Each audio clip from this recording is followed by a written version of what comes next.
Hey guys, welcome back to the Indie Spotlight here on the Frons Productions YouTube channel.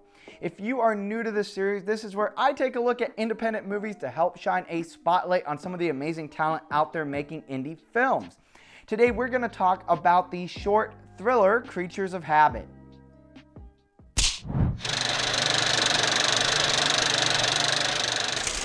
Creatures of Habit was written and directed by Bryon Jones and stars Theo White as Mika, a dedicated journalist determined to solve a heinous cold case. However, things take a mysterious and creepy turn when a stranger, played by Timothy J. Cox, comes up to him to have a conversation at a bar while Mika goes over the case file. Though at first the stranger compliments Mika for his work, things become a little bit suspicious once the stranger starts revealing some personal things about Mika there's no way that he should know.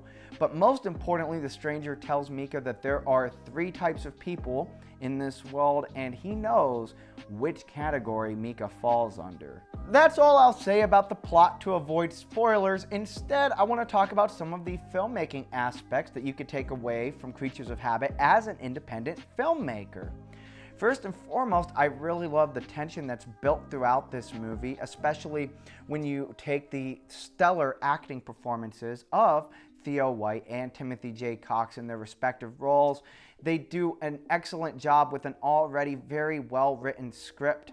And I think for especially such a simple premise of 2 people talking at a bar, Creatures of Habit does a great job of leaving the audience breathless, anticipating what's going to go wrong. Another formal element that I really want to talk about, because it does a great job amplifying the tension throughout the film, is the eerie and intense score.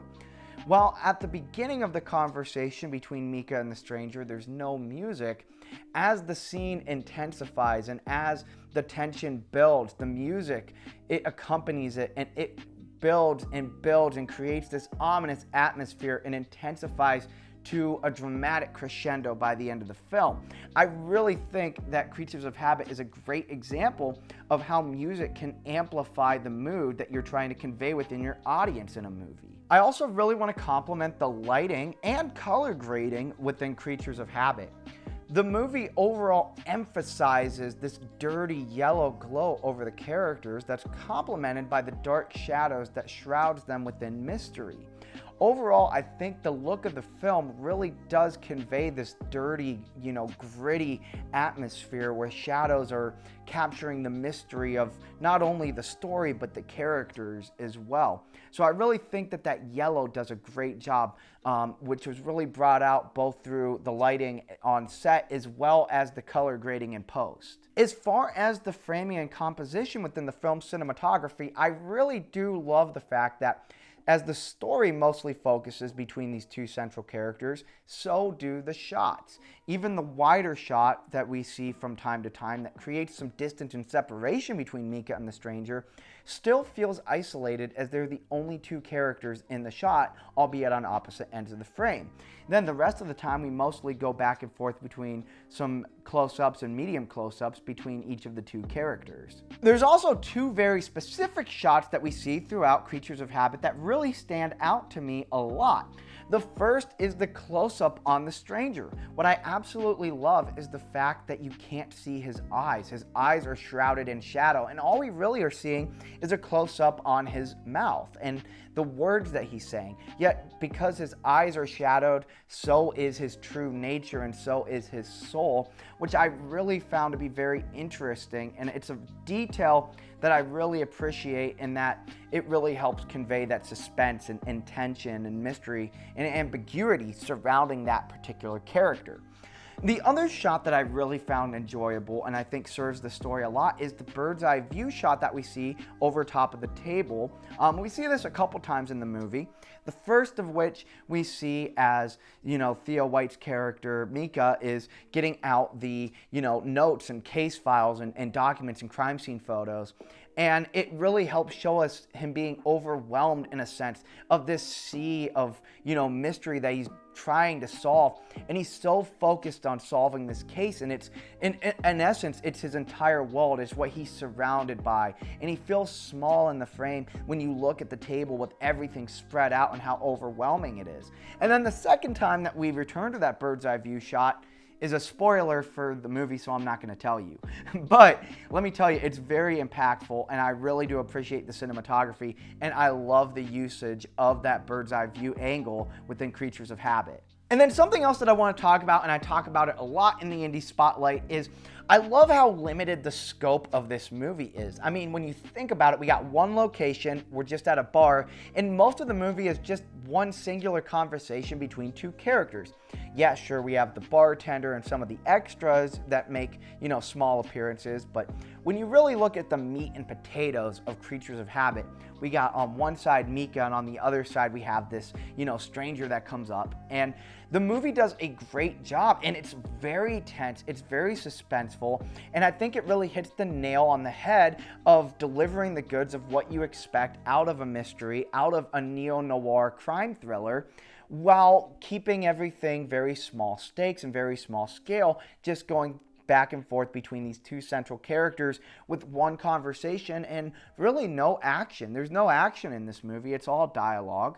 It's more of a drama, but at the same time, because of the delivery and how great the actors are and how great the writing is and everything surrounding it, it really does still feel like a thriller. I think there's a lot to explore with this, and I think it'd be interesting if Bryon Jones were to eventually take the concept of Creatures of Habit and develop it into a feature. I think there's a lot that you can, explore and go further with these characters.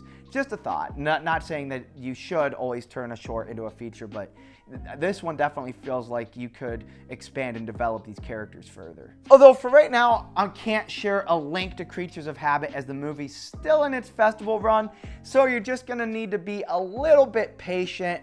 But once it does release to the public, it's definitely worth giving a watch, especially if you're an independent filmmaker.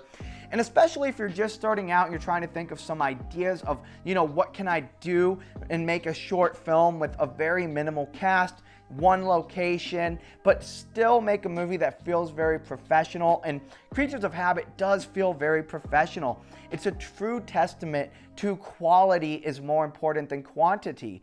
It's very well produced, well directed, well shot, well acted, but it's very small scale. And I think that's something, worth paying attention to.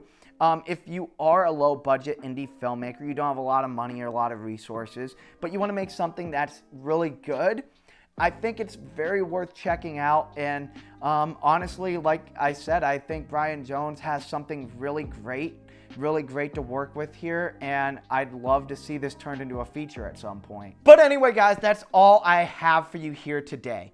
Remember, if you like this content and you want to see even more videos on independent filmmaking, you know what to do. Make sure that you subscribe, you drop a like, you smash that bell for notifications. And if you yourself are an independent filmmaker and you'd like me to talk about your movie on the Indie Spotlight, just go ahead down in the comments. Tell me, what is the name of your movie? Where can I stream it? And I will add that to my watch list to talk about in a future episode. But until next time, as always, that's a wrap.